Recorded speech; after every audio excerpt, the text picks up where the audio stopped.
Halo Sobat 3D.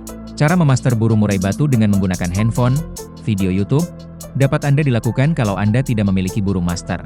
Cara terbaik adalah dengan cara memilih waktu yang sangat tepat untuk pemasteran serta jarak perangkat audio juga mempengaruhi dalam proses masteran. Jangan sampai terlalu dekat dan suara masteran jangan terlalu keras. Jangan lupa untuk gunakan kerodong pada saat ingin memaster dengan menggunakan file MP3. Meskipun termasuk burung yang cerdas, namun juga tetap membutuhkan konsentrasi dalam menangkap suara masteran. Malam hari merupakan waktu yang pas dan tepat untuk pemasteran. Karena ketika malam hari burung hanya diam, tidak terlalu aktif bergerak dan konsentrasi mendengarkan. Memaster burung pada malam hari dapat Anda lakukan pada pukul 7 malam, lepas Isya, hingga pukul 5 pagi, lepas subuh, minimal dimaster selama 4 jam.